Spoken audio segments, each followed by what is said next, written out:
Bueno, para arrancar con nuestra inmersión profunda de hoy, quiero plantear algo que parece ir en contra de todo lo que nos han enseñado. O sea, en este momento, los sectores que más rápido están creciendo en la economía, pues no tienen ningún interés en un currículum impresionante. Ujú, cero interés. Exacto. De hecho, tener un historial laboral largo y súper detallado podría hasta descalificarte. Hay una maquinaria gigantesca de empleos que exigen absolutamente cero experiencia. Y sin embargo, son los engranajes esenciales que mantienen en pie el consumo diario de millones de personas. Sí, es una paradoja estructural fascinante, ¿no? Porque instintivamente siempre asumimos que el mercado premia la especialización. Claro, los años de trayectoria y todo eso. Exacto. Pero digamos, al analizar la infraestructura del comercio actual, desde que uno hace clic en una pantalla hasta que el paquete llega a la puerta de la casa, pues queda clarísimo que esta inexperiencia no es un acto de desesperación de las empresas. No es porque no encuentren a nadie más. Para nada.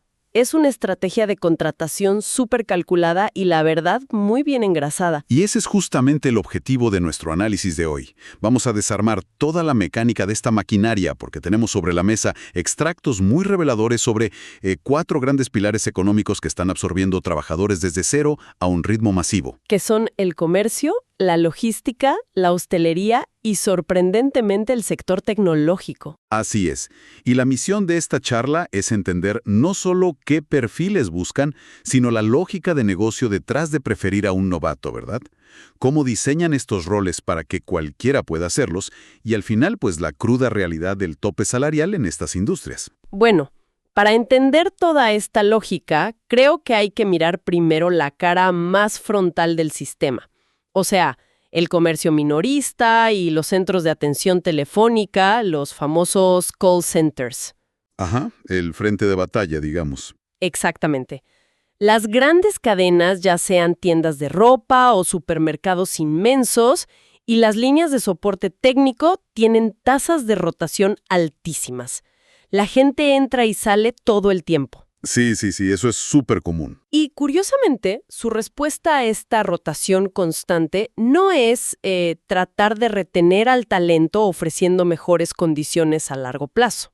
Que sería lo lógico, ¿no? Pues no, lo que hacen es crear sistemas de formación ultra rápidos para personas que entran, o sea, como una pizarra completamente en blanco. Y justo ahí es donde esta estrategia a mí me genera muchas dudas desde el punto de vista del negocio. Porque, o sea, formar a alguien cuesta tiempo y cuesta dinero. Totalmente. Si una cadena de tiendas necesita vender más, pues la lógica dictaría que buscar a un vendedor estrella con 10 años de experiencia traería mejores resultados inmediatos que, no sé, tomar a alguien que nunca ha estado detrás de una caja registradora en su vida. Sí, ese sería el caso si estuviéramos hablando de ventas consultivas o de productos de lujo, por ejemplo. Pero en el comercio masivo, que es muy estandarizado, la experiencia previa suele traer consigo, digamos, lo que estas corporaciones consideran vicios laborales. Ah, claro. Malos hábitos que traen de otros lados. Exacto. Un vendedor experimentado ya tiene su propio estilo, sus mañas, y presenta una resistencia natural a cambiar su forma de trabajar. Sí, el típico de yo siempre lo he hecho así y me funciona. Tal cual. Y en estos gigantes del comercio, el conocimiento y la técnica no residen en el empleado, residen en el sistema operativo de la empresa. O sea que el proceso de tener que desaprender esos malos hábitos es mucho más caro que enseñarles desde cero. Absolutamente. La empresa ya gastó millones en diseñar una coreografía perfecta. Ellos saben exactamente en qué ángulo debe estar doblada una camisa, qué frase exacta debe decir el cajero al escanear un producto. ¿Hasta cuántos segundos debe durar la interacción con el cliente? Sí, lo tienen medido al milímetro. Entonces, no necesitan a un experto en ventas. Necesitan a alguien con la disposición de seguir un manual de operaciones al pie de la letra. ¡Wow! Por eso, en las entrevistas de este tipo, las habilidades que realmente filtran a los candidatos no son técnicas. Buscan más bien docilidad corporativa, facilidad para el trabajo en equipo y una orientación constante a mantener la sonrisa frente al público. Y esa misma estandarización extrema me imagino que es la que se aplica en los call centers, ¿verdad? Sí, pero llevada al límite absoluto del control de calidad. O sea, los call centers operan casi como fábricas de conversaciones. Contratan continuamente y asumen el costo inicial, ofreciendo pues unas semanas de formación que sí son remuneradas. Te pagan para que aprendas a usar su software, básicamente. Ajá, te pagan para que memorices los árboles de decisión para resolver problemas y sobre todo para que asimiles sus métricas de tiempo por llamada. Es que el guión es el verdadero protagonista en un centro de llamadas. El operador es, simplemente el vehículo humano para transmitir ese guión. Claro. Sin embargo, aquí hay un dato muy interesante en los textos. Hay un multiplicador de valor muy específico en este entorno, que es el dominio de idiomas. Ah, sí, vi eso. Hablar otros idiomas cambia todo el panorama. Exacto. Los datos indican que hablar alemán, francés o inglés, además de español, mejora drásticamente las opciones. Sigue siendo un trabajo súper estandarizado, pero la barrera del idioma reduce muchísimo la oferta de candidatos. Y eso obliga a las empresas a pagar un poco más, a mejorar las condiciones iniciales. Así es. Es como la única forma de destacar en esa línea de montaje. Es como encontrar un atajo dentro de ese embudo de contratación, ¿no? Ahora, todo esto sucede en la parte frontal, o sea, en la tienda física o en la llamada directa con el cliente. Ujú. Pero sabemos que la transacción comercial ha evolucionado muchísimo. Cuando la venta ocurre en un entorno digital, el problema ya no es cómo sonreírle al cliente. No, para nada. El problema es cómo materializar esa compra física y entregarla en tiempo récord. Y eso nos lleva directamente a la retaguardia del sistema, que es el motor logístico. La infraestructura invisible. O sea, el milagro de que recibas un paquete en la puerta de tu casa en 24 horas. Exactamente. Y según los datos de las fuentes, los picos de demanda del e-commerce ya no son solo en Navidad o en el Black Friday. No, ya se estabilizaron todo el año. Todo el año. Y eso ha concentrado una fuerza laboral inmensa en nodos logísticos clave en España. Por ejemplo, mencionan Madrid, Barcelona, Valencia y Zaragoza. Y fíjate que al revisar las descripciones de los roles en esos almacenes gigantes, el puesto que domina por completo es el de auxiliar de bodega. El famoso picker. Excepto el picker. Su trabajo es recibir, organizar y preparar miles de paquetes. Y la mecánica de este trabajo, es interesantísima porque elimina por completo la necesidad de pensamiento crítico. Sí, cuando leía eso me recordó muchísimo a un videojuego en la vida real. Pero no en el sentido divertido, claro. No, para nada divertido. Es más bien una dinámica donde funcionalmente te conviertes en la extensión física de un algoritmo. Literalmente. O sea, en lugar de que el trabajador tenga un mapa del almacén y un inventario mental de dónde está cada cosa, simplemente lleva un escáner de radiofrecuencia en la muñeca, ¿verdad? Ajá, y el escáner le dice todo. Le dice pasillo 7, nivel 3, toma 2 unidades de la caja roja. El trabajador va, escanea el código de barras para confirmar, y en ese milisegundo, la pantalla ya le lanza la siguiente directriz. Todo está en la nube. Exacto. Toda la inteligencia, toda la optimización de rutas, la hace el software. Lo que el sistema le exige al trabajador humano son puras estadísticas físicas. Cero experiencia previa, pero una resistencia casi atlética. Sí, velocidad y aguante puro. Es que la estandarización en la logística no busca moldear cómo tratas al cliente. Busca optimizar el movimiento muscular.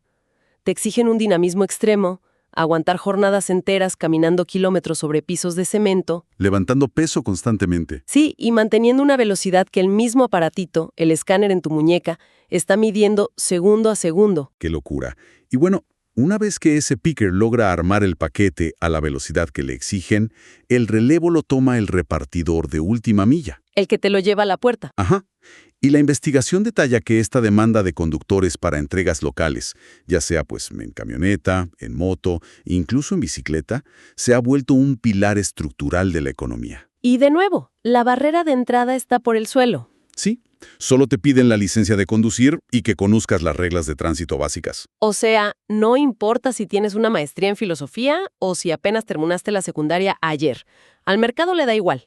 La necesidad real es pura atracción física para cerrar esa brecha entre el centro de distribución gigante y la casa del comprador. Es súper irónico si uno lo piensa. O sea, el gran avance de la tecnología digital, en lugar de eliminar el trabajo físico pesado, lo que ha hecho es crear un ejército inmenso de personas moviendo cajas. Es una gran observación, sí. Ahora, si la logística se trata de entregar productos estandarizados, hay otro pilar enorme de la contratación masiva que se dedica a entregar experiencias, y lo hace en persona. Ah, El clásico de siempre, la hostelería y el turismo. Exacto. El motor económico tradicional que absorbe a miles y miles de trabajadores sin experiencia en cada temporada, sobre todo en regiones como España. Sí, aquí el escenario es muy distinto al del almacén. Las puertas de entrada son clarísimas. Por un lado, tienes la base de la pirámide en la cocina, que son los ayudantes y los lavaplatos. Que es la forma más directa de entrar al mundo de la gastronomía desde abajo. ¿Camareros de sala o de terraza? Que los contratan masivamente para cubrir los fines de semana y las horas pico. Exacto. Y aquí hay una contradicción muy reveladora en cómo el mercado clasifica este tipo de trabajo. ¿En qué sentido? Pues a la hostelería de nivel de entrada se le suele catalogar como trabajo no cualificado, simplemente porque no necesitas un título universitario para hacerlo. Ah, claro. La etiqueta de no cualificado. Sí, pero si analizas las competencias clave que de verdad necesitas para sobrevivir, por ejemplo, en una terraza a reventar un sábado por la tarde, esa etiqueta se queda cortísima. Totalmente de acuerdo. Hacemos una pausa aquí porque se asume que cualquiera puede ser camarero, pero el nivel de exigencia es brutal. O sea, requiere mantener una simpatía inquebrantable frente a clientes que, la verdad, a veces son súper difíciles o groseros. Sí, y todo eso mientras te mueves rapidísimo esquivando mesas y sillas. Exacto. Y además, necesitas sostener una memoria a corto plazo impecable para acordarte de pedidos rarísimos, alergias, qué mesa pidió qué cosa, y todo bajo un reloj que no para de correr. Es un conjunto de habilidades muy demandante. Es una carga cognitiva y emocional inmensa. Piensa que en un trabajo de oficina normal, si hay una crisis o se cae el servidor de correos, pues la gente puede tomarse un vasito de agua, respirar un momento y pensar qué hacer. Sí, tienes margen de maniobra. Pero en pleno pico de actividad de un restaurante, esa pausa no existe. Por eso pasar por estos puestos funciona casi como un crisol. Se aprende una coreografía laboral en tiempo real y a manejar el estrés de una forma que, te aseguro, rara vez se aprende en un simulador de negocios en la universidad. Sí, te curte muchísimo. Es una escuela de resiliencia pura. Exacto. Pero bueno, esa coreografía es lo que mantiene a flote la experiencia del turismo. La gran pregunta ahora es, ¿qué pasa con quienes buscan entrar al mercado laboral sin experiencia? Pero a lo mejor quieren evitar, no sé, arruinarse las rodillas en la logística o el estrés emocional extremo de ser camarero. La pregunta del millón. ¿Hay espacio para los novatos, estas pizarras en blanco, en el mundo puramente digital o de oficina? Pues la respuesta, según los documentos, es un sí rotundo. ¿En serio? Sí. Mira, la industria tecnológica, que siempre la pensamos como el territorio exclusivo de ingenieros súper especializados, pues resulta que ha desarrollado su propia versión de la fábrica estandarizada. ¡Wow! Cuéntame más de eso. El análisis destaca muchísimo la explosión de perfiles junior, donde la falta de experiencia laboral formal no es un problema en absoluto, siempre y cuando el candidato pueda demostrar que sabe hacer la tarea práctica básica. Y creo que el mejor ejemplo de esto son los famosos bootcamps, ¿no? Totalmente.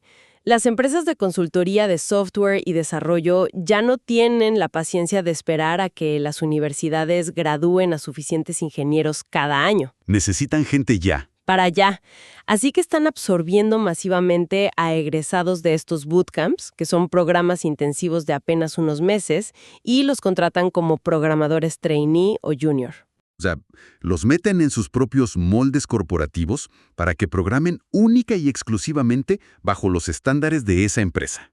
Es exactamente la misma lógica que aplica la gran cadena de ropa con el cajero. Pero en lugar de enseñarte cómo doblar la mercancía, te enseñan cómo estructurar bloques de código según su manual. ¡Qué fascinante! Y aparte de los programadores, la tecnología alimenta roles de entrada súper metódicos, como los testers, que hacen control de calidad, o la simple introducción de datos, el data entry. Claro, tareas que básicamente consisten en buscar el mismo fallo repetitivamente en una app antes de que salga al mercado o teclear información de un PDF a una base de datos todo el día. Exacto. Aquí el desgaste ya no es muscular como el del picker en el almacén, ni es emocional como el del camarero, sino que es un desgaste puramente atencional. Un cansancio mental de repetición. Y esto, curiosamente, nos lleva al punto de convergencia más crítico de todos los sectores que hemos tocado. A ver, Ya desglosamos cómo cada una de estas industrias ha ingeniado sus procesos para necesitar gente sin experiencia. Diseñan sistemas donde el humano solo aporta su agilidad física, su paciencia o su atención. Pero todo este andamiaje tiene un reflejo material que no podemos ignorar. Y estamos hablando, por supuesto, de la realidad del cheque a fin de mes, el salario.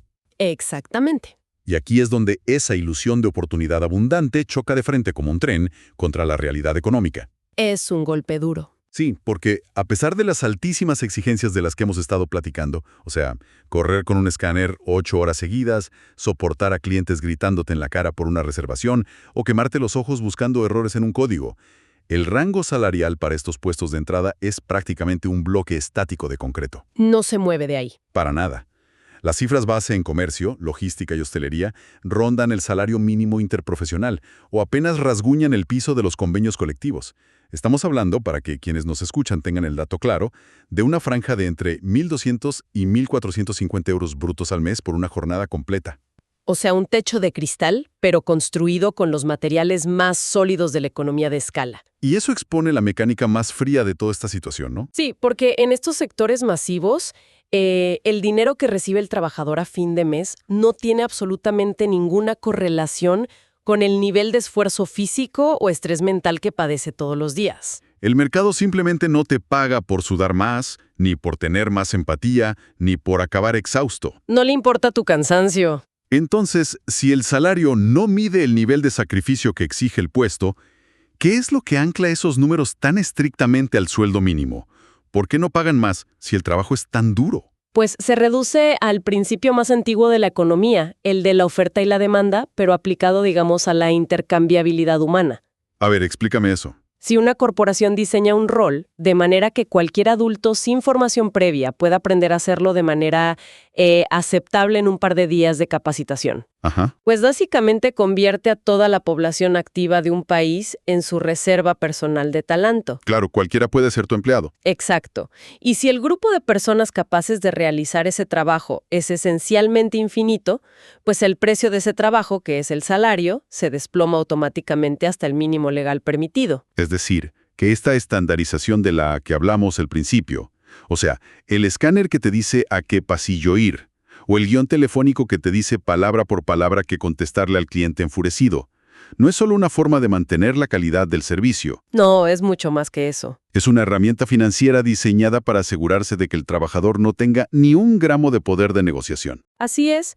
Si eres completamente reemplazable en 48 horas porque el sistema te dice qué hacer en todo momento, pues no tienes ninguna palanca, ninguna herramienta para llegar y exigir un salario de 2.000 euros. Por mucho que te duelan las piernas o la espalda al final del turno. Exactamente. Esa es la cruda ingeniería financiera detrás de esta contratación masiva. La inexperiencia se valora tanto porque garantiza mano de obra barata y súper abundante. Y asumen la rotación constante como algo normal, ¿no? Sí, es un costo operativo más. Las empresas prefieren 1000 veces pagar el costo de rotación que subir los salarios base. No están buscando lealtad a 10 años, buscan la energía inmediata de alguien que acaba de entrar. ¡Wow! Pues, resumiendo toda esta inversión de hoy, creo que el panorama laboral actual nos revela un mecanismo implacable. Ya sea a través de la resistencia física extrema moviendo cajas en un inmenso almacén de Zaragoza, gestionando crisis emocionales en la terraza de un restaurante en pleno verano, repitiendo el mismo protocolo en un call center o buscando fallos sintácticos tras un bootcamp de 3 meses. Sí, el mercado definitivamente te ofrece puertas de entrada inmediatas. No te piden un currículum perfecto, no te exigen años de experiencia. Pero el truco, o más bien el intercambio, es que a cambio de omitir esos requisitos, te exigen una subordinación total al sistema, ya sea un algoritmo digital o un manual de procesos. Y todo esto ofreciendo una compensación económica que, pues, apenas roza el piso regulatorio de esos 1.200 euros mensuales. Y esto creo que nos deja una perspectiva muy, muy interesante sobre la mesa para reflexionar antes de irnos. A ver, cuéntanos. Toda esta gigantesca infraestructura a la que ya estamos acostumbrados, o sea, la rapidez brutal de las compras por Internet, la inmediatez del servicio al cliente que te contesta en segundos y toda la fluidez del turismo moderno, todo eso se sostiene hoy gracias al delicado equilibrio de aprovechar a millones de trabajadores humanos que son intercambiables por un sueldo mínimo. Y es rentable porque, al menos por ahora, el humano de carne y hueso sigue siendo más flexible y barato que automatizar la bodega entera con robots de última generación, ¿no? Exacto. Pero, y aquí viene la gran pregunta, cuando la inteligencia artificial o la robótica cruce esa línea invisible de costos, Uf, sí. y de pronto se vuelva más barato comprar y mantener un software o un robot que pagar esos 1.200 euros al mes por un trabajador. ¿Qué va a pasar con esos millones de roles que fueron diseñados específicamente para no pensar? Qué fuerte pregunta. O sea, ¿estamos presenciando ahorita el apogeo, la era dorada de esta maquinaria de empleo sin experiencia? ¿O están a punto de ser eliminados por la misma tecnología que hoy los coordina paso a paso? Es una tensión estructural enorme que sin duda va a redefinir por completo lo que significa buscar tu primer empleo en la próxima década. Un misterio gigante que cada uno puede llevarse para analizar por su cuenta.